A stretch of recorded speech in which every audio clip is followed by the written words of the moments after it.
ನಿಮ್ಮೆಲ್ಲರ ಹೃದಯದಲ್ಲಿ ಅನುಗ್ರಹಪೂರ್ವಕವಾಗಿ ಕುಳಿತಿರ್ತಕ್ಕಂಥ ಸಮಸ್ತ ಗುರು ಪರಂಪರೆಗೆ ಹಾಗೂ ಸಮಸ್ತ ಋಷಿ ಪರಂಪರೆಗೆ ಪ್ರತ್ಯೇಕವಾದ ವಂದನೆಯನ್ನು ಸಲ್ಲಿಸುತ್ತಾ ಇವತ್ತಿನ ಮಹರ್ಷಿ ಚಿಂತನೆಯಲ್ಲಿ ನಾವು ಪಿಪ್ಪಲಾದ ಮಹರ್ಷಿಗಳ ಬಗ್ಗೆ ಯಥಾಯೋಗ್ಯವಾಗಿ ಕಿಂಚಿತ್ ತಿಳಿಯೋಣ.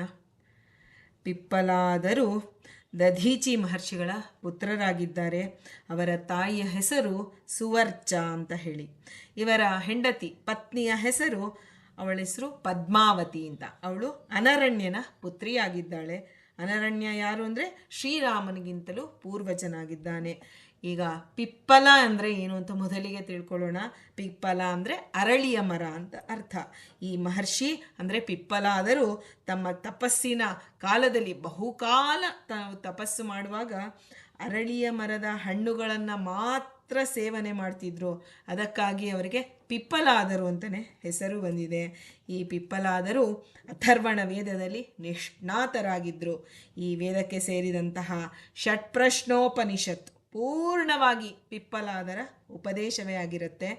ಇಲ್ಲಿ ಸುಕೇಶ, ಸತ್ಯಕಾಮ, ಸೌರ್ಯಾಯಣಿ, ಕೌಸಲ್ಯ, ಭಾರ್ಗವ, ಕಬಂದಿಗಳೆಂಬ 6 ಜನ ಬ್ರಹ್ಮನಿಷ್ಠರಾದಂತಹ ಮಹರ್ಷಿಗಳು ಬ್ರಹ್ಮಜ್ಞಾನೋಪದೇಶವನ್ನು ಪಡೆಯಲು ಪಿಪ್ಪಲಾದರ ಹತ್ರ ಬರ್ತಾರೆ. ಆಗ ಅವರೆಲ್ಲರಿಗೂ 1 ವರ್ಷದ ಬ್ರಹ್ಮಚರ್ಯ ಹಾಗೂ ಗುರುಕುಲವಾಸವನ್ನು ವಿಧಿಸ್ತಾರೆ ಗುರುಗಳು. ಹಿಂದೆ ಎಲ್ಲ ನಾವು ಇವತ್ತಿನ ಕಾಲದ ವಿದ್ಯಾಭ್ಯಾಸ ಅಲ್ಲರಿ, ಅದು ಹಿಂದೆ ಅಧ್ಯಾತ್ಮ ವಿದ್ಯೆಯ ಉಪದೇಶ ಅಂದರೆ ಶಿಷ್ಯನನ್ನು ಆ ಒಂದು ಪರೀಕ್ಷೆ ಮಾಡದೆ ಅವರು ಉಪದೇಶ ಮಾಡ್ತಿರಲಿಲ್ಲ. ಶಿಷ್ಯ ನನ್ನ ಉಪದೇಶಕ್ಕೆ ಅರ್ಹ ಅಂತ ತಿಳಿದ ನಂತರ ಉಪದೇಶ ಮಾಡೋರು. ಅದಕ್ಕಿಂತ ಒಂದು ಉಪದೇಶಕ್ಕೆ ಅನರ್ಹನಾದರೂ ಅವನು ಯಾವ ಉಪದೇಶಕ್ಕೆ ಅರ್ಹನೋ ಅಂತಹ ಉಪದೇಶವನ್ನು 12 ವರ್ಷಗಳ ಕಾಲ ಗುರುಕುಲವಾಸವನ್ನು ಮಾಡಿಸಿ ಅವನಿಗೆ ವಿದ್ಯೆಯನ್ನು ಕೊಟ್ಟು ಅವನ ಜೀವನೋಪಾಯವನ್ನು ಕಲ್ಪಿಸ್ತಿದ್ರು ಮಹರ್ಷಿಗಳು.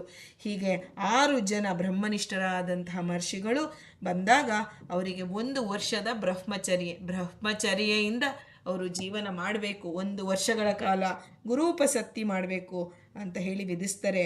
ಆ ನಂತರ ಪಿಪ್ಪಲಾದರು 1 ವರ್ಷಗಳ ಕಾಲ ಕಠಿಣವಾದಂತಹ ರೀತಿಯಲ್ಲಿ ಅವರನ್ನು ಪರೀಕ್ಷೆಗೊಳಿಸಿ ಆ ನಂತರ ಅದು ಬ್ರಹ್ಮವಿದ್ಯೆಯನ್ನು ಒಂದು ಒಳ್ಳೆಯ ಸುಮುಹೂರ್ತದಲ್ಲಿ ಅವರಿಗೆ ಬ್ರಹ್ಮವಿದ್ಯೆಯನ್ನು ಬೋಧಿಸೋದಕ್ಕೆ ಪ್ರಾರಂಭ ಮಾಡ್ತಾರೆ.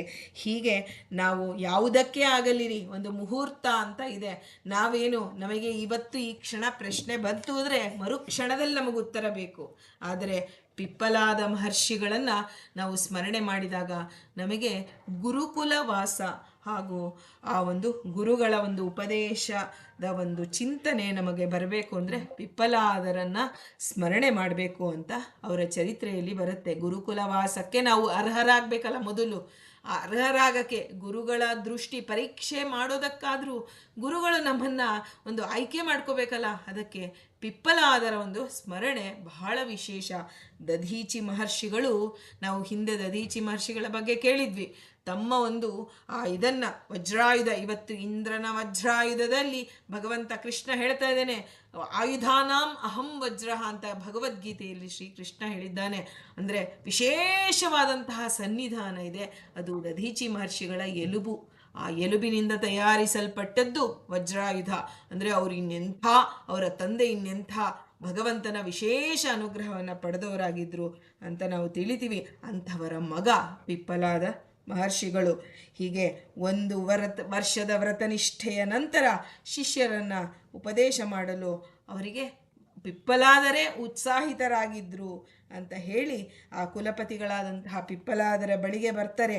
ಮೊದಲಿಗೆ ಆ ಒಂದು ಶಿಷ್ಯರು ಆ ಪ್ರಶ್ನೆಯನ್ನು ಇದು ಪ್ರಶ್ನೋತ್ತರದ ಮೂಲಕ ಬರುವಂತಹ ಒಂದು ಷಟ್ಪ್ರಶ್ನೋಪನಿಷತ್ತು. ಅಂದರೆ 6 ಜನ ಇದ್ದಾರೆ, 6 ಪ್ರಶ್ನೆಯನ್ನು ಕೇಳಿದ್ದಾರೆ. 6 ಪ್ರಶ್ನೆಗೆ ಉತ್ತರ ರೂಪದಲ್ಲಿ ಬಂದದ್ದು ಷಟ್ಪ್ರಶ್ನೋಪನಿಷತ್ತು ಅಥರ್ವಣ ವೇದದಲ್ಲಿ ಬರುತ್ತೆ. ಹೀಗಾಗಿ ಅವರು ಆ ಪ್ರಶ್ನೆಗಳನ್ನು ಒಂದು ಚೂರು ನಮಗೆ ತಿಳಿದ ಮಟ್ಟಿಗೆ ಅದನ್ನು ನೋಡೋಣ ಅಂತ ಹೇಳ್ತಾ, ಮೊದಲಿಗೆ ಕಬಂಧಿ ಕಾತ್ಯಾಯನನು ಸೃಷ್ಟಿ ಪ್ರಕ್ರಿಯೆಯನ್ನು ಕುರಿತು ಪ್ರಶ್ನೆ ಮಾಡ್ತಾನೆ. ಆಗ ಪಿಪ್ಪಲಾದರು ಪ್ರಜಾಪತಿಯ ಸೃಷ್ಟಿ ಸಂಕಲ್ಪ, ಅವನ ತಪಸ್ಸು, ರಯಿ ಮತ್ತು ಪ್ರಾಣಗಳ ಉತ್ಪತ್ತಿಯನ್ನು ವಿವರಿಸ್ತಾರೆ. ಆನಂತರ ಉತ್ತರಾಯಣ, ದಕ್ಷಿಣಾಯನ ಇವುಗಳನ್ನು ನಿರ್ಧರಿಸುವಂತಹ ವಿಧಾನಗಳು, ಕಾಲಗಣನೆ ಅಂದರೆ ಸಂವತ್ಸರ, ತಿಂಗಳು, ಈ ಎಲ್ಲವನ್ನು ಆಮೂಲಾಗ್ರವಾಗಿ ತಿಳಿಸ್ತಾರೆ. ಮುಂದೆ ಭಾರ್ಗವನು ಕೇಳಿದಂತಹ ಪ್ರಶ್ನೆ ದೇಹದಲ್ಲಿರುವ ದೇವತೆಗಳು ಮತ್ತು ಅವುಗಳ ಶ್ರೇಷ್ಠತೆಯನ್ನು ಕುರಿತಾಗಿತ್ತು. ದೇಹದಲ್ಲಿ ದೇವತೆಗಳಿದ್ದಾರಲ್ಲ ಅಂದರೆ ತತ್ವಾಭಿಮಾನಿ ದೇವತೆಗಳ ಬಗ್ಗೆ ತಿಳಿಸಿಕೊಟ್ಟವರು ಪಿಪ್ಪಲಾದ ಮಹರ್ಷಿಗಳಾಗಿದ್ದಾರೆ. ಅವರ ಶ್ರೇಷ್ಠತೆಯನ್ನು, ಅವರು ಹೇಗೆ ಮೂಲರೂಪ ಹಾಗೂ ತತ್ವಾಭಿಮಾನಿಗಳಾಗಿ ಇದ್ದಾರೆ, ಹಾಗೂ ಭಗವಂತನ ಕಾರ್ಯಕ್ಕೆ ಅವರು ಹೇಗೆ ನಿಯೋಜಿಸಲ್ಪಟ್ಟಿದ್ದಾರೆ ಅಂತೆಲ್ಲವನ್ನು ಹೇಳ್ತಾರೆ. ಹೀಗೆ ಇದಕ್ಕೆ ಒಂದು ಉತ್ತರವಾಗಿ ಪಿಪ್ಪಲಾದರು ಪ್ರಾಣದ ಶ್ರೇಷ್ಠತೆಯನ್ನು ಆ ಒಂದು ಆಖ್ಯಾಯಿಕೆಯ ಮೂಲಕ ಒಂದು ನಿರೂಪಣೆ ಮಾಡ್ತಾರೆ. ಮೂರನೇ ಪ್ರಶ್ನೆಯಲ್ಲಿ ಕೌಸಲ್ಯನು ಪ್ರಾಣದ ಉತ್ಪತ್ತಿ ಹಾಗೂ ಅದರ ದೇಹದ ಪ್ರವೇಶ ಹೇಗೆ ಮಾಡುತ್ತೆ, ಜೀವ ವಿಭಾಗಗಳು, ಉತ್ಕ್ರಮಣ, ಒಂದು ದೇಹದಿಂದ ಆ ಒಂದು ಜೀವ ಹೇಗೆ ಉತ್ಕ್ರಮಣ ಮಾಡ್ತಾನೆ, ದೇಹವನ್ನು ಹೇಗೆ ಪ್ರವೇಶ ಮಾಡ್ತಾನೆ, ಅದರ ವಿಭಾಗಗಳೇನು ಅನ್ನೋದಕ್ಕನ್ನು ತಿಳಿಯಲು ಬಯಸ್ತಾನೆ. ಹೀಗೆ ಹಿಂದಿನ ಪ್ರಶ್ನೆಯ ಮುಂದಿನ ಭಾಗವಾದಂಥ ಇದಕ್ಕೆ ಪಿಪ್ಪಲಾದರು ಪ್ರಾಣದ ಲಕ್ಷಣ ಮತ್ತು ಅವುಗಳ ಕಾರ್ಯವನ್ನು ವಿವರವಾಗಿ ತಿಳಿಸ್ಕೊಟ್ಟಿದ್ದಾರೆ. ಹೃದಯದಲ್ಲಿರತಕ್ಕಂಥ ನಾಡಿಗಳಲ್ಲಿ ಪ್ರಾಣದ ಸಂಚಾರ, ಬೇರೆ ಬೇರೆ ಭಾಗಗಳಲ್ಲಿ ಅದರ ಕೆಲಸ ಹೇಗೆ ನಾವು ಹೇಳ್ತೀವಲ್ವ, ಪ್ರಾಣ, ಅಪಾನ, ವ್ಯಾನ, ಉದಾನ, ಸಮಾನ ಅಂತ ಏನು ಹೇಳ್ತೀವಲ್ಲ, ಇವತ್ತು ಸುಲಲಿತವಾಗಿ ಹೇಳ್ತಿದ್ದೀವಿ. ಅದನ್ನು ಬ್ರಹ್ಮನಿಷ್ಠರಾದಂತಹ ಜ್ಞಾನಿಗಳು ಪಿಪ್ಪಲಾದರೂ ತಾವು ಅದನ್ನು ದ್ರಷ್ಟಾರರು ಅದನ್ನು ಕಂಡುಕೊಂಡು ತಮ್ಮ ಶಿಷ್ಯರಿಗೆ ಉಪದೇಶ ಮಾಡಿದ್ದಾರೆ. ಇದೆಲ್ಲ ನಾವು ಹೇಳುವಾಗ ನಮಗೆ ಪಿಪ್ಪಲಾದರ ಮಹರ್ಷಿಗಳ ಸ್ಮರಣೆ ಅತ್ಯಂತ ಅವಶ್ಯಕವಾಗಿದೆ ರೀ. ಹೀಗೆ ಆ ಒಂದು ಎಲ್ಲ ಕೆಲಸಗಳಿಗೆ ಆ ಒಂದು ಮಾಡುವಂತಹ ಮುಖ್ಯ ಪ್ರಾಣನ ನಾಮಧೇಯವನ್ನು ಹೇಳ್ತಾ, ಪ್ರಾಣವು ಉತ್ಕ್ರಮಣದ ಸಮಯದಲ್ಲಿ ಜೀವಾತ್ಮನನ್ನು ಅದರ ಕರ್ಮಗಳಿಗೆ ಅನುಗುಣವಾಗಿ ಹೇಗೆ ಆ ಲೋಕವನ್ನು ಸೇರಿಸುತ್ತೆ ಅನ್ನೋದನ್ನೆಲ್ಲ ವಿವರಿಸ್ತಾರೆ. ಸೌರ್ಯಾಯಣಿಯು ಒಂದು ಕೇಳಿದ ಪ್ರಶ್ನೆ ಏನಂದರೆ, ಎಚ್ಚರ, ಕನಸು ಮತ್ತು ನಿದ್ರೆಗಳೆಂಬ 3 ಅವಸ್ಥೆ ಇದೆಯಲ್ಲ, ನಮಗೆ ಅದರ ಬಗ್ಗೆ ಹೇಳಿ. ಎಚ್ಚರದ ಬಗ್ಗೆ ಹೇಳಿ ಅಂದರೆ ಜಾಗೃತಾವಸ್ಥೆಯ ಬಗ್ಗೆ ಹೇಳಿ. ಕನಸು ಬಂದಾಗ ಜೀವ ಎಲ್ಲಿರ್ತಾನೆ, ನಿದ್ರೆ ಬಂದಾಗ ಜೀವನ ಒಂದು ಸ್ಥಾನ ಏನು, ಯಾಕಾಗಿ ಬರುತ್ತೆ ಅಂತ ತಿಳಿಯೋದಕ್ಕೆ ಇದನ್ನು 5 ಪ್ರಶ್ನೆ ಮಾಡ್ತಾನೆ. 5ನೇ ಪ್ರಶ್ನೆ, ಸತ್ಯಕಾಮ ಪ್ರಣವದ ಉಪಾಸನೆಯನ್ನು ನಾನು ತಿಳಿದುಕೊಳ್ಬೇಕು ಸ್ವಾಮಿ. ನೋಡಿ, ಭಗವಂತ ಒಬ್ಬೊಬ್ಬರಲ್ಲಿ ನಿಂತು ಅವರವರ ಯೋಗ್ಯತಾನುಸಾರವಾಗಿ ಪ್ರಶ್ನೆಯನ್ನು ಹೊರಹೊಮ್ಮಿಸಿದ. ಹಾಗೆ ದಧೀಚಿ ಮಹರ್ಷಿಗಳ ಪುತ್ರರಾದಂತಹ ಪಿಪ್ಪಲಾದರಲ್ಲಿ ನಿಂತು ಅದಕ್ಕೆ ಉತ್ತರ ಕೊಟ್ಟವನು ಭಗವಂತ. ಜಗನ್ನಾಥದಾಸರು ಹೇಳ್ತಾರೆ, ಒಬ್ಬನಲ್ಲಿ ನಿಂತಾಡುವನು, ಮತ್ತೊಬ್ಬನಲ್ಲಿ ನೋಡುವನು, ಬೇಡುವನೊಬ್ಬನಲ್ಲಿ ನೀಡುವನು, ಮಾತಾಡುವನು ಬೆರಗಾಗಿ, ಅಬ್ಬರದ ಹೆದ್ದ ಇವನಿವ ಮತ್ತೊಬ್ಬರನ್ನು ಲೆಕ್ಕಿಸನು ಅಂತ. ಜ್ಞಾನವನ್ನು ಭಗವಂತ ಹೇಗೆ ಕೊಡ್ತಾ ಇದ್ದಾನೆ, ಜ್ಞಾನದ ಪ್ರಸಾರ ಕಾರ್ಯವನ್ನು ಮಾಡ್ತಕ್ಕಂಥ ಭಗವಂತನನ್ನು ಇಲ್ಲಿ ನಾವು ನೆನೆಯಲೇಬೇಕು. ಕೊನೆಯದಾಗಿ ಸುಕೇಶ ಕೇಳ್ತಾನೆ, ಷೋಡಶ ಕಲಾ ಪುರುಷನಾದಂತಹ ಪರಮಾತ್ಮನ ಸ್ವರೂಪವನ್ನು ಕುರಿತು ಪ್ರಶ್ನೆ ಮಾಡ್ತಾನೆ. ಅಂದರೆ ಬಿಂಬರೂಪಿ ಭಗವಂತನ ಬಗ್ಗೆ ತಿಳಿಸಿಕೊಡಿ ಅಂತ ಕೇಳ್ತಾನೆ. ಹೀಗೆ ಎಲ್ಲರ ಒಂದು ಆತ್ಮನೇ ಆದಂತಹ ಪುರುಷ ಈ ಸಂಸಾರದ ಚಕ್ರದ ಕೇಂದ್ರವಾಗಿದ್ದಾನೆ ಅಂತ ಹೇಳ್ತಾ, ಎಲ್ಲರ ಅನುಮಾನಗಳನ್ನು, ಎಲ್ಲರಿಗೂ ಜ್ಞಾನಪ್ರದರಾದಂತಹ ಪಿಪ್ಪಲಾದ ಮಹರ್ಷಿಗಳು ಎಲ್ಲರ ಅನುಮಾನವನ್ನು ಪರಿಹಾರ ಮಾಡಿ ಅದನ್ನು ಅವರಿಗೆ ಸ್ಥಿರವಾಗುವಂತೆ ಮಾಡ್ತಾರೆ. ಹಿಂದೆ ಭೀಷ್ಮಾಚಾರ್ಯರು ಶರಶಯ್ಯೆಯಲ್ಲಿ ಮಲಗಿದ್ದಾಗ ಅವರನ್ನು ಸಂದರ್ಶಿಸಲು ಹಾಗೂ ಅವರಿಂದ ಧರ್ಮೋಪದೇಶವನ್ನು ಪಡೆಯಬೇಕು ಅಂತ ಯುಧಿಷ್ಠಿರ ಬಂದಾಗ ಅವನ ಜೊತೆ ಎಲ್ಲ ಮಹರ್ಷಿಗಳು ಬಂದಿದ್ರು ಅಂತ ನಾವು ಕೇಳ್ತೀವಿ. ಅವರಲ್ಲಿ ಪಿಪ್ಪಲಾದರು ಒಬ್ಬರಾಗಿದ್ದಾರೆ. ಇವರ ಒಂದು ವಿಶೇಷವಾದಂತಹ ಜಗತ್ತಿಗೆ ಇವರ ವಿಶೇಷವಾದಂಥ ಕೊಡುಗೆ ಏನು ಅಂದರೆ, ಇವರು ಶನೈಶ್ಚರರನ್ನು ನಿಯಂತ್ರಿಸಿದರು ಅಂದರೆ ಪ್ರಾರ್ಥನೆ ಮಾಡಿ. ಈಗ ಒಂದು ಮಗು ಅಪ್ಪನನ್ನು ಹೇಳುತ್ತೆ, ಅಪ್ಪ ನೀನು ಇಲ್ಲಿ ನಿಂತ್ಕೋ, ಅಪ್ಪ ನೀನು ಇಲ್ಲಿ ಮಾಡು, ಅಪ್ಪ ಇದನ್ನು ಮಾಡು ಅಂತೆ. ಅಪ್ಪ ತನ್ನ ಮಗುವಿನ ಮಾತಿನಂತೆ ನಡೀತಾನೆ. ಹಾಗಾದರೆ ಮಗು ದೊಡ್ಡದೋ ಅಪ್ಪ ಚಿಕ್ಕವನು ಅಂತಲ್ಲ ರೀ, ಮಗುವಿನ ಅಪೇಕ್ಷೆಯಂತೆ ಅಪ್ಪ ಕಾರುಣ್ಯದಿಂದ ಹೇಗೆ ನಡೀತಾನೋ ಹಾಗೆ ಮಹರ್ಷಿಗಳ ಒಂದು ಅಪೇಕ್ಷೆಯಂತೆ ಶನೈಶ್ಚರರು ಇವರನ್ನು ಅನುಗ್ರಹಿಸಿದ್ದಾರೆ ಅಂತ ನಾವು ತಿಳಿಬೇಕು. ಹೀಗೆ ಗ್ರಹಗಳು ಮನುಷ್ಯನ ಮೇಲೆ ಹೇಗೆ ಪರಿಣಾಮವನ್ನು ಉಂಟು ಮಾಡುತ್ತೆ ಅಂತ ಜ್ಯೋತಿಷ್ಯ ಶಾಸ್ತ್ರ ನಮಗೆ ಹೇಳ್ತಾ ಇದೆ. ಈ ಶಾಸ್ತ್ರ ಸಿದ್ಧಾಂತ, ಸಂಹಿತ, ಹೋರ ಎಂದು 3 ವಿಭಾಗಗಳಲ್ಲಿ ವಿವರಿಸಲ್ಪಟ್ಟಿದೆ. ಈ ಸಿದ್ಧಾಂತ ಗ್ರಹಗಳ ಕಕ್ಷೆ, ಮಾರ್ಗ ಮುಂತಾದವುಗಳ ಗಣನ ಕ್ರಮವನ್ನು ತಿಳಿಸ್ತಾ ಇದೆ. ಸಂಹಿತಾ ಸ್ಕಂದವು ಗ್ರಹಗಳ ಉದಯಾಸ್ತ ಮತ್ತು ಗ್ರಹಣಗಳನ್ನು ಕುರಿತು. ಇವತ್ತು ನಾವು ದಿನ ಗ್ರಹಣ ಕಾಲ, ಪರ್ವಕಾಲ ಬರುತ್ತೇರಿ ಅಂತ ಹೇಳ್ತೀವಲ್ಲ, ಎಷ್ಟು ಸುಲಲಿತವಾಗಿ ಇವತ್ತಿನ ಜನ ಅದನ್ನು ಹೇಗೆ ಅದನ್ನು ಕಂಡುಹಿಡ್ಕೊಂಡಿದ್ದಾರೆ ಅಂದರೆ, ಇದಕ್ಕೆ ಆ ಪಿಪ್ಪಲಾದರ ಒಂದು ಕೊಡುಗೆ ಬಹಳ ಪ್ರಮುಖವಾಗಿದೆ ಅಂತ ಹೇಳಬೇಕು. ಹೀಗೆ ಜನನ ಕಾಲದಲ್ಲಿ ಗ್ರಹ, ನಕ್ಷತ್ರ, ಲಗ್ನಾದಿಗಳು ಎಲ್ಲೆಲ್ಲಿ ಇದೆ ಹೋರಾಸ್ಕಂದದಲ್ಲಿ ಹೇಳ್ತಾರೆ. ಇವುಗಳಿಂದ ನಮಗೆ ಉಂಟಾಗುವಂತಹ ಶುಭ ಅಶುಭ ಫಲಗಳು ಯಾವುದು ಅನ್ನೋದನ್ನೆಲ್ಲ ವಿವರಿಸುತ್ತೆ. ಹೀಗೆ ಇದನ್ನು ಗೋಚಾರ ಫಲವನ್ನು ಒಂದು ವಿಮರ್ಶನೆ ಮಾಡುವಾಗ ರವಿ, ಕುಜ, ಬುಧ ಮತ್ತು ಶುಕ್ರ ಗ್ರಹಗಳ ಚಲನೆ ಗುರು ಮತ್ತು ಶನಿ ಗ್ರಹಗಳ ಚಲನೆಗಿಂತ ಶೀಘ್ರಗತಿಯಲ್ಲಿರುವುದರಿಂದ ಅವುಗಳ ಶುಭಾಶುಭ ಫಲಗಳು ತಾತ್ಕಾಲಿಕವಾಗಿರುತ್ತೆ ಅಂತ ಏನು ನಾವು ಕೇಳ್ತೀವಿ, ಹಾಗೆ ಮಂದಗತಿಯ ಗುರು ಮತ್ತು ಶನಿಗಳೇ ಮಹತ್ವಪೂರ್ಣವಾದದ್ದು. ಶನಿ 12 ಹಾಗೂ 8 ಮತ್ತು 2ನೇ ಸ್ಥಾನದಲ್ಲಿದ್ದರೆ ಅವನು ಅಶುಭದಾಯಕನಾಗಿದ್ದಾನೆ. 11ನೆಯ ಸ್ಥಾನ ಶನೈಶ್ಚರದಲ್ಲಿ ಇದ್ದರೆ ಅವನು ಶುಭದಾಯಕನಾಗಿರ್ತಾನೆ. ಅಶ್ವತ್ಥ ಅವನ ಪ್ರಿಯ ವೃಕ್ಷವಾಗಿರುತ್ತೆ. ನೋಡಿ, ಇವರು ಇದರ ಅಶ್ವತ್ಥ ವೃಕ್ಷದಲ್ಲಿ ನಾವು ಒಂದು ಸ್ತೋತ್ರವನ್ನು ಕೇಳ್ತೀವಿ. ಮೂಲತೋ ಬ್ರಹ್ಮರೂಪಾಯ, ಮಧ್ಯತೋ ವಿಷ್ಣು ರೂಪಿಣಿ, ಅಗ್ರತಃ ಶಿವರೂಪಾಯ, ವೃಕ್ಷರಾಜಾಯತೇ ನಮಃ ಅಂತ ಅಶ್ವತ್ಥ ವೃಕ್ಷವನ್ನು ಪ್ರದಕ್ಷಿಣೆ ಮಾಡಿದರೆ ನಮಗೆ ಒಳ್ಳೆಯ ಸಂತತಿ ಆಗತ್ತೆ ಅಂತ ಹೇಳ್ತೀವಿ. ಹೇಗೆ ಆಗತ್ತೆ ಅಂದರೆ, ಈ ಎಲ್ಲವನ್ನ ಅಶ್ವತ್ಥ ವೃಕ್ಷದಲ್ಲಿ ಏನಿದೆಯಲ್ಲ ಅದನ್ನು ಶನೈಶ್ಚರನಿಗೆ ಪ್ರಿಯವಾದಂಥದ್ದು ಅದು ಅಂತ ಹೇಳಿ, ಅದು ಹಿಂದಿನವರು ಯಾವುದನ್ನು ಇದನ್ನು ಬಿಡಿಸಿ ಹೇಳಿಲ್ಲ. ಅವರೆಲ್ಲರೂ ಪರೋಕ್ಷ ಪ್ರಿಯರು, ಪ್ರತ್ಯಕ್ಷ ಪ್ರಿಯರಲ್ಲ ನಮ್ಮಂತೆ. ದೇವತೆಗಳು, ಮಹರ್ಷಿಗಳು ಎಲ್ಲ ಪ್ರತ್ಯಕ್ಷವಾಗಿ ನೋಡಪ್ಪ ಹೀಗೆ ಮಾಡು ಹೀಗಾಗತ್ತೆ, ಹೀಗೆ ಮಾಡು ಹೀಗಾಗತ್ತೆ ಅಂತ ಹೇಳೋದಿಲ್ಲ. ಹಾಗೆ ನಾವು ದೊಡ್ಡವರನ್ನು ನಂಬಿ, ಗುರುಗಳನ್ನು ನಂಬಿ, ಅವರು ನಮಗೆ ಏನು ಹೇಳ್ತಾರೋ ಅದು ನಮಗೆ ಶ್ರೇಯಸ್ಸಿಗೆ ಅಂತ ನಾವು ತಿಳಿದು ಮೊದಲಿಗೆ ನಂಬಿಕೆಯಿಂದ ನಾವು ಇದನ್ನು ಅಧ್ಯಾತ್ಮವನ್ನು ಒಪ್ಪಿಕೊಳ್ಳಬೇಕು ರೀ. ಆ ನಂತರ ಅದು ನಮ್ಮನ್ನು ಅಪ್ಪಿಕೊಳ್ಳುತ್ತೆ. ಜ್ಞಾನದ ಮೂಲಕ ನಮಗೆ ಎಲ್ಲವೂ ವಿವರವಾಗಿ ತಿಳಿತಾ ಹೋಗುತ್ತೆ. ಹಾಗಾಗಿ ಮೊದಲಿಗೆ ನಾವು ಆ ಒಂದು ಜಿಜ್ಞಾಸೆ ಅನ್ನೋದು, ಆರ್ಥ ಜಿಜ್ಞಾಸು, ಅರ್ಥಾರ್ಥಿ, ಜ್ಞಾನಿ ಅಂತ 4 ವಿಭಾಗಗಳನ್ನು ಹೇಳಿದ್ದಾನೆ ಕೃಷ್ಣ. 4 ರೀತಿಯ ಭಕ್ತರಿದ್ದಾರೆ, ಆದರೆ ನನಗೆ ಜ್ಞಾನಿಯೇ ಪ್ರಿಯತಮನಾಗಿದ್ದಾನೆ. ಈಗ ಜಿಜ್ಞಾಸು ಅಂದರೆ ಏನಂತ ತಿಳ್ಕೊಳ್ಳೋಣ. ಜಿಜ್ಞಾಸು ಅಂದರೆ ನೋಡಿ, ನಮಗೆ ಕರ್ಮಾನುಸಾರ 100 ಪ್ರಶ್ನೆ ಬರುತ್ತೆ. ಕರ್ಮಾನುಸಾರ ಅಂದರೆ ಅಜ್ಞಾನದಿಂದ ಪ್ರಶ್ನೆಗಳು ಬರುತ್ತೆ. ನಾವು ಆ ಪ್ರಶ್ನೆಗಳಿಗೆ ಅಷ್ಟು ಮಹತ್ವ ಕೊಡೋದು ಬೇಕಿಲ್ಲ ರೀ. ನಮಗೆ ಗುರುಗಳು ಏನು ಹೇಳ್ತಾರೋ ಅದು ವೇದದಂತೆ ಅಂತ ತಿಳಿದು ಮೊದಲು ನಂಬಿಕೆ ಇಟ್ಟು ನಾವು ಮುಂದೆ ಹೋಗಬೇಕು. ಆ ನಂತರ ಒಳೊಳಗೆ ಜ್ಞಾನದ ಒಂದು ಪ್ರಕಾಶ ಹೊರಹೊಮ್ತಾ ಹೋಗುತ್ತೆ. ಜಿಜ್ಞಾಸು ಅಂದರೆ ಗುರುಗಳ ಮಾತಿನಲ್ಲಿ ಜಿಜ್ಞಾಸೆ ಮಾಡಬಾರ್ದು ರೀ. ನಾವು ಜಿಜ್ಞಾಸುತ್ವ ಮಾಡೋದಕ್ಕೂ ಒಂದು ಅರ್ಹತೆ ಬೇಕು ರೀ. ಅಂದರೆ ನೋಡಿ, ನಮಗೆ ಪ್ರಶ್ನೆ ಬಂತು ಅಂದರೆ ನಾವು ತುಂಬ ಒಂದು ಇದರಲ್ಲಿ ಎತ್ತರ ಮಟ್ಟದಲ್ಲಿ ಇದ್ದೀವಿ ಅಂತ ನಾವು ತಿಳಿತೀವಿ. ಪ್ರಶ್ನೆ ಕೇಳಿದಾನೆ ಅಂದರೆ ಇವನಿಗೇನೋ ಅರ್ಥ ಆಗಿದೆ ಅಂತ ಲೌಕಿಕ ವಿದ್ಯೆಯಲ್ಲಿ ನಾವು ತಿಳ್ಕೊತೀವಿ. ಆದರೆ ಅಧ್ಯಾತ್ಮದಲ್ಲಿ ಹಾಗಲ್ಲ ರೀ. ಅಧ್ಯಾತ್ಮದಲ್ಲಿ ನಾವು ಜಿಜ್ಞಾಸುತ್ವ ಅಂದರೆ ಅದು ಬರಬೇಕು ಅಂದರೆ ನಮಗೆ ಅದಕ್ಕೂ ಒಂದು ಅರ್ಹತೆಯನ್ನು ಮೊದಲಿಗೆ ಗುರುಗಳಲ್ಲಿ ನಂಬಿಕೆಯನ್ನು ಮಾಡೋದು ಕಲ್ತ್ಕೋಬೇಕು. ಗುರುಗಳು ಏನೇ ಹೇಳಿರ್ಬೋದು, ಅದು ನಮ್ಮ ಉದ್ಧಾರಕ್ಕಾಗಿ ಅವರು ಹೇಳಿದ್ದಾರೆ. ಅಂದರೆ ಈಗ ಹೇಗೆ ವ್ಯಾಸರಾಜರನ್ನ ಕನಕದಾಸರು ಬಂದು ಕೇಳಿದ್ರು ನೋಡಿ, ಯಮಧರ್ಮನ ಒಂದು ಇದು ಅಂಶ. ಕನಕದಾಸರು ಬಂದು ಕೇಳಿದ್ರು, ಕುರುಮನಿಗೇನೋ ಕೋಣಮಂತ್ರ ಅಂದರು. ಯಾರು? ವ್ಯಾಸರಾಜರು. ಆಯ್ತು ಸ್ವಾಮಿ, ಮಹಾಪ್ರಸಾದ ಅಂತ ನಮಗೆ ಕನಕದಾಸರು ಒಂದು ರೀತಿಯಲ್ಲಿ ಎಲ್ಲ ರೀತಿಯಲ್ಲಿ ನಮಗೆ ಮಾರ್ಗದರ್ಶನದಂತೆ ಇದ್ದಾರೆ. ಗುರುಗಳನ್ನು ಹೇಗೆ ನಂಬಬೇಕು ಅನ್ನೋದಕ್ಕೆ ಹೇಗೆ ಕೋಣ ಮಂತ್ರ ಅಂದರೆ ಕೋಣ ಅನ್ನೋದೇ ಒಂದು ಮಂತ್ರ ಅಂತ ತಿಳಿದು ಅದರಲ್ಲೇ ಭಗವಂತನ ಚಿಂತನೆ ಮಹಾನುಭಾವರು ರೀ ಯಮಹಂಸರು.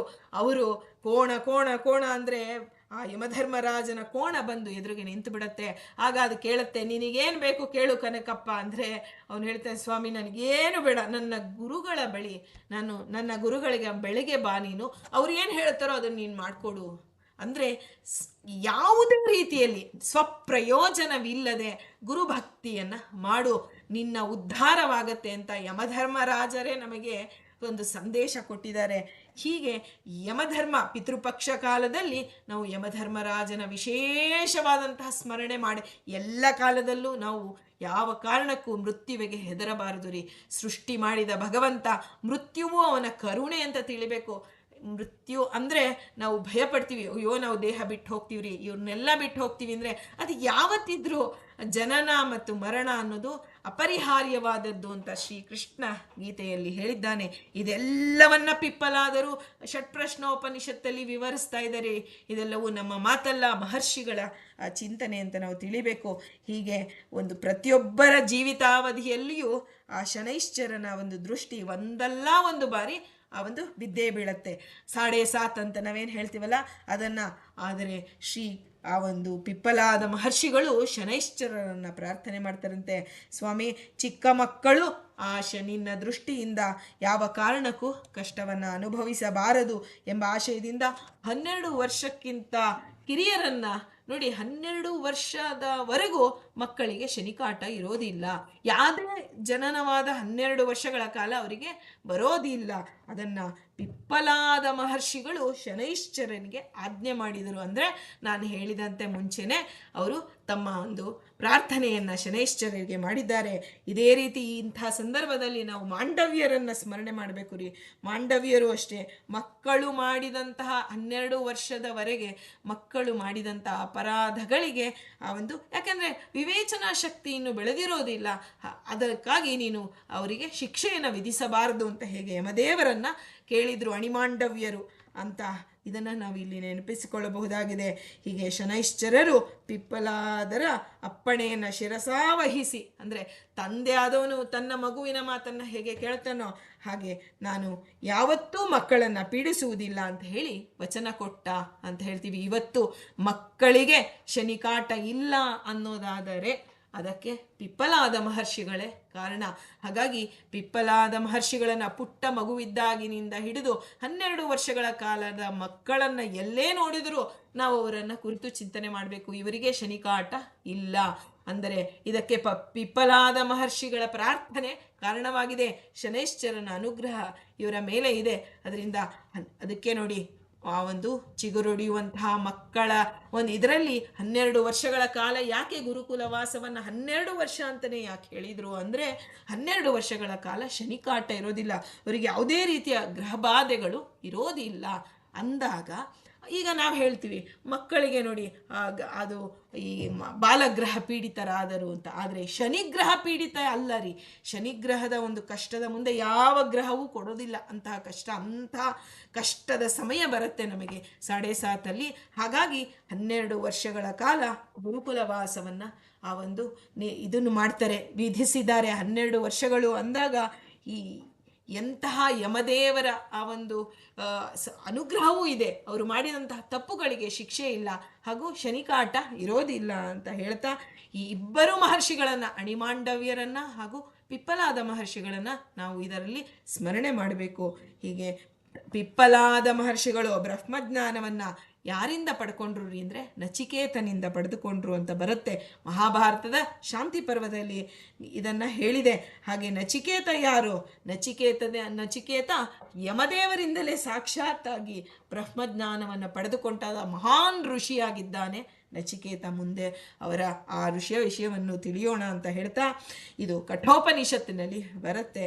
ಹೀಗೆ ವಿಶಿಷ್ಟ ಜ್ಞಾನ, ಭಗವಂತನ ಆತ್ಮಜ್ಞಾನ, ಆ ಒಂದು ನಾನು ಯಾರು ಅಂತ ತಿಳಿಯೋದಿದೆಯಲ್ಲ, ನಮ್ಮ ಆತ್ಮೋದ್ಧಾರಕ್ಕಾಗಿ ಬ್ರಹ್ಮಜ್ಞಾನವನ್ನು ತಿಳಿಬೇಕು. ಅದರಿಂದ ಇದು ಪ್ರಪಂಚದಲ್ಲಿ ವಿಸ್ತೃತವಾಗಬೇಕು ಅಂತ ಹೇಳಿ ನಚಿಕೇತ ಪಿಪ್ಪಲಾದರಿಗೆ ಅವನು ಕರುಣೆಯಿಂದ ಜನನ ಮರಣಾನಂತರದ ವಿಷಯಗಳನ್ನು, ನರಕ ಹಾಗೂ ಯಮಲೋಕದ ವರ್ಣನೆಯನ್ನು, ವಿಚಾರಗಳನ್ನು ತಿಳಿಸ್ತಾನೆ. ಮುಂದೆ ಅವರು ತಮ್ಮ ಶಿಷ್ಯರಿಗೆ ಅದೆಲ್ಲವನ್ನು ಉಪದೇಶ ಮಾಡ್ತಾರೆ. ನಚಿಕೇತ ಯಮದೇವರಿಂದ ಪಡೆದುಕೊಂಡಂತಹ ಬ್ರಹ್ಮವಿದ್ಯರಿ. ಸಾಮಾನ್ಯವಾಗಿ ಎಲ್ಲರೂ ಇವತ್ತಿನ ಪ್ರಸಂಗದಲ್ಲಿ ನನಗೆ ಒಂದು ಬಂದಂತಹ ಒಂದು ಸಣ್ಣ ಜ್ಞಾನದಲ್ಲಿ ಹೇಳ್ತೀನಿ, ಏನಾದರೂ ಒಂದು ಪ್ರಶ್ನೆ ಕೇಳ್ತಾರೆ, ಅದಕ್ಕೆ ಉತ್ತರ ಇಲ್ಲ ಅಂದರೆ ಅವರನ್ನು ಬಿಟ್ಟು ಮುಂದೆ ಅವರನ್ನು ಹುಡ್ಕೊಂಡು ಹೋಗ್ತಾರೆ. ಆದರೆ ಅದು ಯಾವತ್ತೂ ತಪ್ಪು. ಒಬ್ಬರನ್ನು ನಾವು ಗುರುಗಳು ಅಂತ ನಂಬಿದಾಗ ಅವರು ನಮಗೆ ಹೇಳಿದರೂ ಅವರೇ ಗುರುಗಳು, ಹೇಳಲಿಲ್ಲ ಅಂದರೂ ಅವರೇ ಗುರುನಿಷ್ಠೆ ನಮಗೆ ಅತ್ಯಂತ ಮಹತ್ವವಾದದ್ದು ಅಂತ ಹೇಳ್ತಾ ಆ ಕಠೋಪನಿಷತ್ತಿನಲ್ಲಿ ನಚಿಕೇತ ನೋಡಿ, ನಚಿಕೇತ ಪಿಪ್ಪಲಾದರಿಗೆ ಮಾಡಬೇಕು ಅನ್ನೋದು ಏನೂ ಇರಲಿಲ್ಲ ರೀ. ಆದರೆ ನಚಿಕೇತ ಅದು ಈ ಒಂದು ಜ್ಞಾನ ಮುಂದಿನವರಿಗೆ ಅದು ಹರಿದು ಬರಬೇಕು ಅನ್ನೋ ಕಾರಣದಿಂದ ಪಿಪ್ಪಲಾದ ಮಹರ್ಷಿಗಳನ್ನ ಆಯ್ಕೆ ಮಾಡಿಕೊಂಡು, ನಚಿಕೇತನ ಆಯ್ಕೆ ಪಿಪ್ಪಲಾದ ಮಹರ್ಷಿಗಳಾಗಿದ್ದಾರೆ. ಅವರು ಯಮದೇವರ ಆಯ್ಕೆ ನಚಿಕೇತನಾದರೆ ನಚಿಕೇತನ ಆಯ್ಕೆ ಜ್ಞಾನವನ್ನು ಪ್ರಸಾರ ಮಾಡೋದಕ್ಕಾಗಿ. ಈಗ ನೋಡಿ, ನಾವು ಹೇಳ್ತೀವಲ್ಲ, ನಮಗೇನೋ ಒಂದು ಅತ್ಯಂತ ವಿಚಾರ ಹೇಳಬೇಕು, ಗೌಪ್ಯವಾದದ್ದು, ಇದನ್ನು ತಿಳಿಸ್ಬೇಕು ಅಂದರೆ ನಾವೇನು ಮಾಡ್ತೀವಿ, ಎಲ್ಲಿ ಎಡುತ್ತೀವಿ ಗೊತ್ತಾ? ನಮಗೆ ಬೇಕಾದವರು ರೀ, ಇವ್ರಿಗೆ ಮಾತ್ರ ಹೇಳೋಣ. ಆದರೆ ಅವ್ರು ಬೇಕಾದವರು ಅನರ್ಹರಾಗಿರ್ತಾರೆ, ಆದರೆ ನಮ್ಮ ಶತ್ರು ಅರ್ಹನಾಗಿರ್ತಾನೆ. ಹಾಗಿರುವಾಗ ನಮಗೆ ಬೇಕಾದವ್ರಿಗೆಲ್ಲ ನಾವು ಹೇಳ್ಕೊಡ್ಬೇಕಾಗಿರೋದು. ಯಾರು ಅರ್ಹರಾಗಿದ್ದಾರೆ, ಆ ಜ್ಞಾನವನ್ನು ಪಡೆಯಲು ಯಾರು ಅರ್ಹರೋ ಅವರಿಗೆ ನಾವು ಅದನ್ನು ತಿಳಿಸಿಕೊಡಬೇಕು ಅನ್ನೋದು ನಮಗೆ ಪಿಪ್ಪಲಾದ ಮಹರ್ಷಿಗಳಿಂದ ನಾವು ತಿಳಿಯಬಹುದಾಗಿದೆ. ಹೀಗೆ ಪಿಪ್ಪಲಾದರ ಮಗ ಕೌಶಿಕ ಮಹರ್ಷಿಗಳ ಬಗ್ಗೆನೂ ನಾವು ಮುಂದೆ ತಿಳಿಯೋಣ ಮಹರ್ಷಿಗಳ ಚಿಂತನೆಯಲ್ಲಿ. ಈಗ ಪಿಪ್ಪಲಾದರಿಗೆ ಸಂಬಂಧಪಟ್ಟಂತೆ ಮಾತ್ರ ತಿಳಿಯೋಣ. ಕೌಶಿಕರು ಋಷಿಗಳು ಅಷ್ಟೇ, ವೇದಾಂಗ ಪಾರಂಗತರಾಗಿರ್ತಾರೆ. ಪಿಪ್ಪಲಾದರ ಮಗ ಅವನು ಸಂಹಿತಾ ಜಪವನ್ನು ಮಾಡ್ತಾ ಇದ್ದಾನೆ, ಋಗ್ವೇದ ಸಂಹಿತಾ ಅಂತ ಹೇಳಿ. ನಾನು ನೋಡಿದಂತೆ ಯಾರು ಬ್ರಹ್ಮಣ್ಯ ತೀರ್ಥರ ಸನ್ನಿಧಾನದಲ್ಲಿ ಋಗ್ವೇದ ಸಂಹಿತ 7 ದಿನಗಳ ಕಾಲ ಋಗ್ವೇದ ಸಂಹಿತ ಉಪವಾಸದಲ್ಲಿ ಪಾರಾಯಣ ಮಾಡೋರನ್ನ ನಾನು ನೋಡಿದ್ದೀನಿ ರೀ. ಹಿಂದೆ ಆ ಒಂದು ಕೌಶಿಕ ಮಹರ್ಷಿ ಸಂಹಿತಾ ಜಪವನ್ನು ಮಾಡ್ತಾ ಇದ್ರು ಅಂತ ಕೇಳ್ತೀವಿ. ಸಂಹಿತಾ ಭಾಗವನ್ನು ಅರ್ಥಜ್ಞಾನಪೂರ್ವಕವಾಗಿ ಜಪಿಸುವುದು ಸಂಹಿತಾ ಜಪ ಅಂತ ಅನಿಸುತ್ತೆ. ಹಾಗೆ ಮಾಡಿದಾಗ ಅವನಿಗೆ ವೇದಮಾತೆಯಾದಂತಹ ಸಾವಿತ್ರಿ ದೇವಿ ಪ್ರತ್ಯಕ್ಷಳಾಗ್ತಾಳೆ. ಯಾರಿಗೆ? ಪಿಪ್ಪಲಾದರ ಮಗನಾದಂತಹ ಕೌಶಿಕ ಮಹರ್ಷಿಗಳಿಗೆ. ಅದೇ ಕಾರಣವೋ ಏನೋ ನಮಗೆ ಅವತ್ತು ಗೊತ್ತಿಲ್ಲ ರೀ. ಆದರೆ ಬ್ರಹ್ಮಣ್ಯ ತೀರ್ಥರು, ಸೂರ್ಯಾಂಶರು ಅವರ ಮುಂದೆ ಆ ಋಗ್ವೇದ ಸಂಹಿತ ಪಾರಾಯಣ ಮಾಡೋದಕ್ಕಾಗಿ ಒಬ್ಬರು ಬಂದಿದ್ರು. ಹಾಗೆ 7 ದಿನಗಳ ಕಾಲ ನಮಗೆ ಅವರು ಭಾಗವತವನ್ನು ಹೇಳಿದ್ದಾರೆ. ಅದೊಂದು ಮಹಾನ್ ಭಾಗ್ಯವೇ ಸರಿ ನಮಗೆ. ಅದು ಇವತ್ತು ಅವರ ಚಿಂತನೆಯನ್ನು ತಿಳಿದುಕೊಳ್ಳುವಾಗ ನಮಗನ್ಸುತ್ತೆ, ದೇವರು ನಾವು ಕೇಳದಂತೆ ಮಾಡಿದ ಅನುಗ್ರಹವೇ ಹೆಚ್ಚು ರೀ. ನಾವು ಕೇಳಿದಾಗ ನಮಗೆ ಅದು ನಾವೇನು ನಮ್ಮ ಕರ್ಮಾನುಸಾರ ಕೇಳ್ತೀವಲ್ವ, ಅದು ನಮಗೆ ಶಾಪವೇ ಆಗುತ್ತೆ. ಆದರೆ ದೇವರು ನಮಗೇನು ಕೊಡ್ತಾನೋ ಅವನು ಸಂತೋಷವಾಗಿ, ಏನು ಗುರುಗಳು ನಮಗೇನು ಕೊಡ್ತಾರೋ ಅದು ನಮಗೆ ದಕ್ಕತ್ತೆ, ಅದು ನಮಗೆ ಸಾಧನೆಗೆ ಕಾರಣವಾಗತ್ತೆ ಅಂತ ನಮ್ಮ ಅನುಭವಗಳ ಮೂಲಕವೇ ನಮಗೆ ಗೊತ್ತಾಗುತ್ತೆ.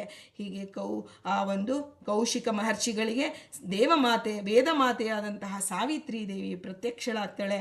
ಆಗ ಮುನಿ ಪಿಪ್ಪಲಾದರ ಮಗ ಅವನು ಕೇಳ್ತಾರೆ, ನಾವು ಇನ್ನೂ ಹೆಚ್ಚು ಏಕಾಗ್ರತೆಯಿಂದ ನಾನು ಜಪ ಮಾಡುವಂತೆ ಆಗಲಿ ಅಂತಹ ವರವನ್ನು ಕೊಡು ತಾಯಿ ಅಂತ ಕೇಳ್ತಾನೆ.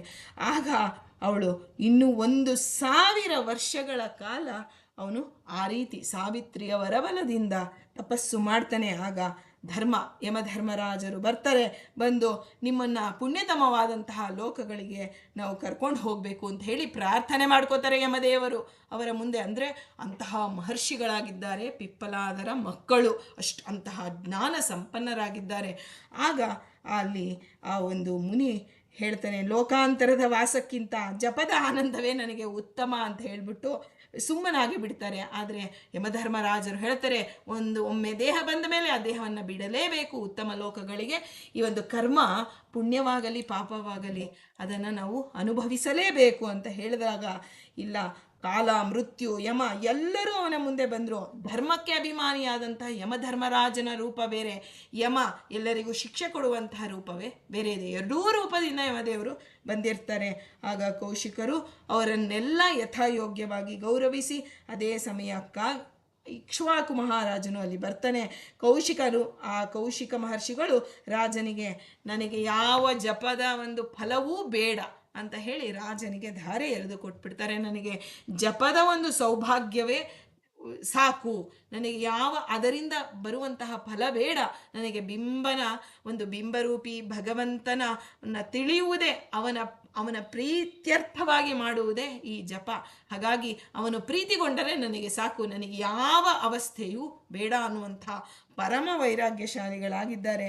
ಆದರೂ ಪಿಪ್ಪಲಾದರ ಶಿಷ್ಯರು ಹಾಗೂ ಪುತ್ರರು ಹೀಗೆ ಎಲ್ಲ ಬ್ರಹ್ಮನಿಷ್ಠರಾದಂತಹ ಜ್ಞಾನಿಗಳನ್ನು ಜಗತ್ತಿಗೆ ಕೊಟ್ಟಂತಹ ಮಹಿಮೆ ಪಿಪ್ಪಲಾದ ಮಹರ್ಷಿಗಳು ಅಂತ ತಿಳಿತಾ, ನಾವು ಪಿಪ್ಪಲಾದ ಮಹರ್ಷಿಗಳ ಬಗ್ಗೆ ತಿಳಿಯುವಾಗ ದಧೀಚಿ ಮಹರ್ಷಿಗಳ ಪುತ್ರರು, ದಧೀಚಿ ಮಹರ್ಷಿಗಳು ತಾವು ಎಷ್ಟು ಲೋಕೋಪಕಾರಿಗಳಾಗಿದ್ರು ಅಂತ ಈ ಹಿಂದೆ ತಿಳಿದಿದ್ವಿ. ಅದರಿಂದ ಪಿಪ್ಪಲಾದ ಋಷಿ ಅಂತರ್ಗತ, ಮುಖ್ಯ ಪ್ರಾಣ ಅಂತರ್ಗತ ಶ್ರೀ ಕೃಷ್ಣಾರ್ಪಣಮಸ್ತು.